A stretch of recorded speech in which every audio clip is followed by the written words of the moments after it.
First and foremost, thank you so very much for having me today. You guys have no idea how much this means to me.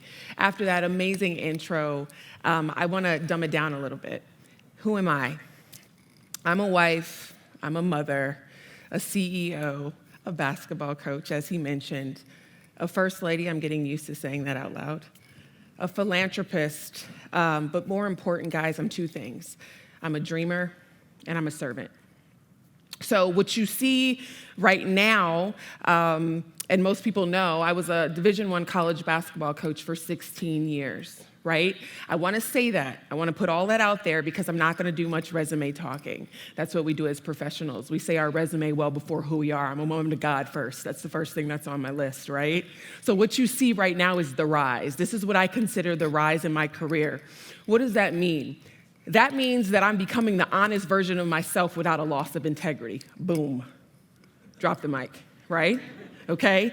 And I say that because I was a coach. The irony of being with another coach, right? Makes sense. Coaches are paid recruiters. What we do is we get paid to tell you what you need to hear and you want to hear to get to the end result. That's not what I'm here to talk about today. For the first time in 3 years, I'm going to talk to you guys about my fall. Now, if you follow me anywhere on social media, you know positivity is what exudes through me. It comes off of me. This is who I am. But it took a lot to get to that point. My fall meant stepping back to step forward. And that's not easy. That's definitely not easy. So the real, the meat, the juicy stuff in this conversation, right? I walked away from college coaching after 16 years. And the question remains out there to my colleagues and many people and what I do in the industry, why? Well, the reality of the situation is this. I had completely lost my balance. I lost my balance with my health. I lost my balance with my family. And truth be told, from a mental aspect, that was going too. That's the truth.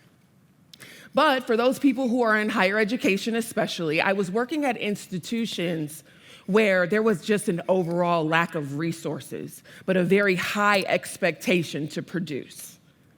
I was losing the balance in my life. One component that I'm sure many of you can bode with is my belief at home no longer matched what I was doing professionally. I would go to work and not believe in the brand, but I would believe in something else at home, and for me, this had to be seamless. It had to all align. But this is the one thing that hit home, guys. I was spending more time with other people's children than I was spending with my own. And that hit home for me.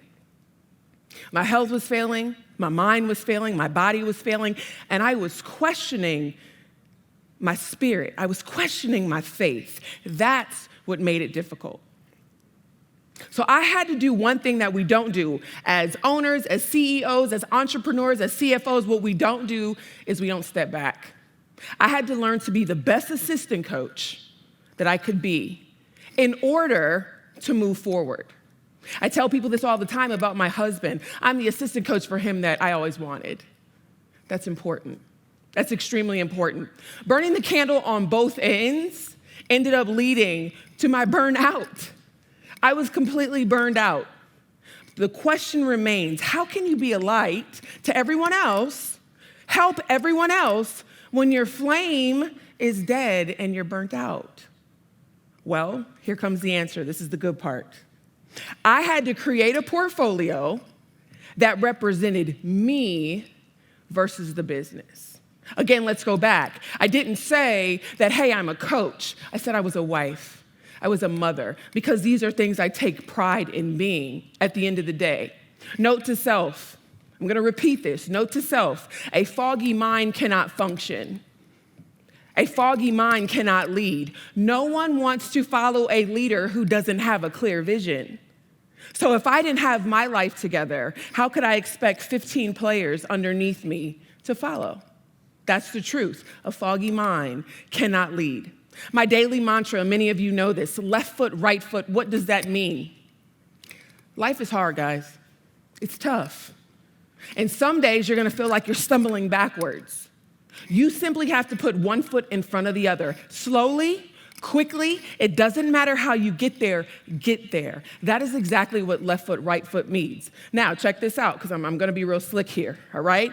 Life isn't a straight line. Sometimes you got to flex and you got to pivot. You see that analogy? See how I work that out? But again, I'm using myself as an example. 6 universities, over 10 years, I lost my balance. I was so busy fighting the end result to get to what success meant that I lost myself somewhere in between, and I had to recalibrate, all right? So what does balance mean, all right? I get asked that all the time. What does balance mean? For me, we are living in an era right now that is so digital. It's so digital. You must live what you post, people. That's a fact. My 3 focal points, you will not catch me in any other lane other than these 3. My faith, my family, and my positivity. And if you bring anything other than that in my direction, trust me, there's a stop sign saying, respect my boundaries. Those are the 3 things that I will only abide by because that brings me balance. So, what we do in athletics often is something called I do, you do, we do. I'm going to set the example for you. I then need you to mimic it, and we are going to do it together. In layman's terms, practice what you preach.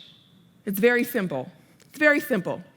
Now, how do you recalibrate? This is the igniting your voice portion, right? This is what that is. Nobody can tell your story better than you can. For me, I was so busy coaching other people's lives that I forgot to coach my own. So I got myself a life coach.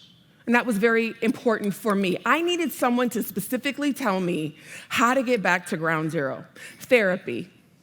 And whatever form that works for you, I invested in someone that was going to invest in me being the better version of myself. That was extremely important. Sun and silence. Now, I know we've had some gray days here in West Virginia, but for me, the sun has to kiss my face every day. It's a sense of peace that comes with that I can't explain to you. Silence. The world is loud. Our days are loud with emails and phone calls and text messages. It never stops. Find 30 seconds in your day to find some peace and some silence. And if you can find that, you sort of get back to recalibrating yourself. So now, here's the end result. I might be waddling, but this is the end result. Your work does not define who you are. Let me say that again. Your work, your resume, it doesn't define who you are. Wins and losses, it doesn't. It doesn't define who you are, but your impact on this world. That is the legacy. That's your definition. So back to the basics. What are those things? Reestablishing your non-negotiables. If you're a person that struggles with boundaries, find it. Find your boundaries and stick to your non-negotiables. You got to find your way through the storm. Find your way through a storm. Keep navigating. Find your silent spot. Find your self-reflection. You must love the person that is looking back at you in the mirror. That's extremely important. Now, to all my athletes in here, I believe in the KISS method. Keep it simple, stupid. There's nothing wrong with it. We get so complicated. We get so many degrees. We get so many accomplishments that we forget to just go back to the basics. Now, using therapy as it pertains to you to recalibrate yourself, again, I am an advocate, and I am a true advocate for taking care of your mental health. So it's really simple. I had to go back to finding my balance. So who am I? I'm a wife. I'm a mother.